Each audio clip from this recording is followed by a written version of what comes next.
नमस्कार दोस्तों। तो आज हम आपको बताएंगे कि 2024 में हरतालिका तीज कब है। साथ ही हम आपको इसकी पूजा विधि, शुभ मुहूर्त, महत्व और कथा के बारे में भी बताएंगे। इस बार हरितालिका तीज व्रत 6 सितंबर को शुक्रवार के दिन रखा जाएगा। हिंदू पंचांग के अनुसार प्रतिवर्ष भाद्रपद शुक्ल तृतीया को हरितालिका तीज व्रत रखा जाता है। धार्मिक शास्त्रों के अनुसार यह व्रत निर्जला होता है। इस दिन प्रत्येक पहर में भगवान विष्णु का पूजन तथा आरती की जाती है और घी, दही, शक्कर, दूध और शहद मिलाकर पंचामृत बनाया जाता है। इस दिन महिलाओं द्वारा किया जाने वाला व्रत बहुत ज्यादा कठोर होता है और क्योंकि इसमें उन्हें निर्जला रहकर जागरण भी करना होता है। इस दिन सुहागिन महिलाओं को सिंदूर, मेहंदी, बिंदी, चूड़ी, काजल आदि सामग्री सहित सुहाग पिटारा दिया जाता है। यह व्रत सुहागिन महिलाएं पति की लंबी आयु और कुंवारी लड़कियां अच्छा वर पाने के लिए रखती हैं।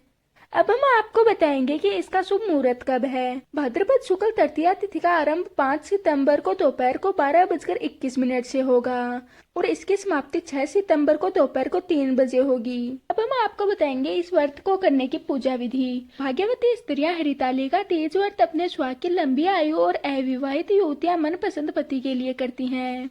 इसके दिन व्रतधारी महिलाएं सूर्यास्त से पूर्व ही उठकर नहाकर पूरा श्रृंगार करती हैं। फिर अपने मन में व्रत का संकल्प लेती हैं। जिसके बाद सबसे पहले घर के मंदिर में काली मिट्टी से भगवान शिव, शंकर और माता पार्वती और गणेश जी की मूर्ति बनाई जाती है। इसके बाद पूजन के लिए केले के पत्तों से मंडप बनाकर गौरी शंकर की प्रतिमा इसमें स्थापित की जाती है। इसके बाद इन मूर्तियों को तिलक किया जाता है और फल फूल अर्पित किए जाते हैं। फिर माता पार्वती को एक एक कर हरी सुहाग की सामग्री अर्पित करें।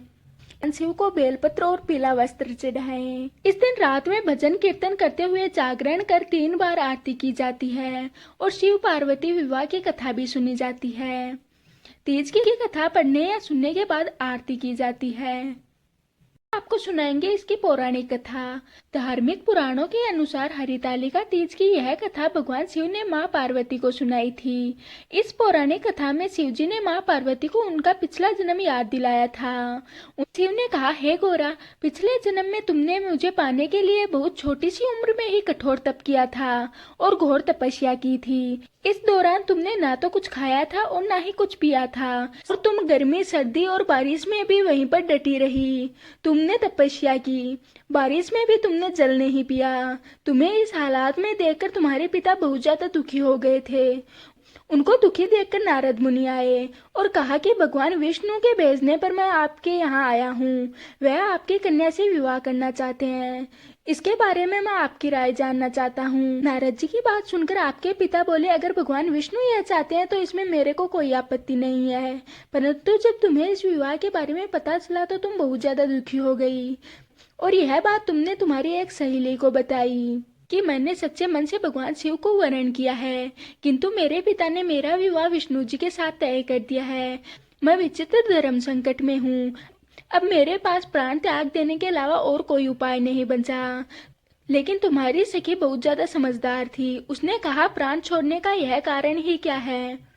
संकट के समय धैर्य से काम लेना चाहिए। भारतीय नारी के जीवन की सार्थकता इसी में है कि जिसे मन से पति के रूप में एक बार वरण कर लिया है, जीवन पर्यंत उसी से निर्वाह करे।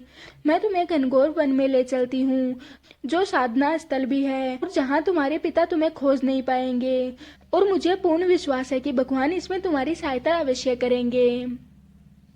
तुम जंगल में चली गई। तुम्हारे पिता तुम्हें घर में न पाकर बड़े चिंतित और दुखी हुए। इधर तो तुम्हारी खोज चलती रही, उधर तुम अपनी सहेली के साथ नदी के तट पर एक गुफा में मेरी आराधना में लीन रहने लगी। तुमने रेत से शिवलिंग का निर्माण किया।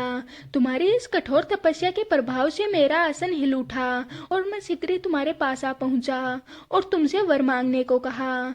तब अपनी तपस्या में फलीभूत मुझे अपने सक्षम पाकर तुमने कहा, मैं आपको सच्चे मन से पति के रूप में वरण कर चुकी हूँ। यदि आप सचमुच मेरी तपस्या से प्रसन्न होकर यहाँ पधारे हैं तो मुझे अपने इन्हीं के रूप में स्वीकार कर लीजिए। तब तथास्तु कहकर मैं कैलाश पर्वत पर लौट गया। इसी समय गिरिराज अपने बंधुओं के साथ तुम्हें खोजते हुए वहां पर पहुंचे। तुमने सारा वृत्तांत तो उन्हें बताया और कहा कि मैं घर तभी जाऊंगी जब आप महादेव से मेरा विवाह कराएंगे। तब तुम्हारे पिता मान गए और उन्होंने हमारा विवाह करवा दिया। इस पूरे प्रक्रम में तुम्हारी सखी ने तुम्हारा हरण किया था, इसलिए इस व्रत का नाम हरतालिका व्रत हो गया। हे पार्वती, इस व्रत का महत्व यह है कि मैं इस व्रत को पूरी निष्ठा से करने वाली प्रत्येक स्त्री को मनवांछित फल देता हूँ। इस व्रत को करने वाली महिलाएं माता पार्वती के समान सुखपूर्वक प्रतिरमण करके शिवलोक को जाती हैं। ये थी हरितालिका व्रत की पूरी कथा। मैं आशा करती हूँ कि आज की हमारी वीडियो आपको पसंद आई होगी। अब हम मिलते हैं किसी और वीडियो के साथ।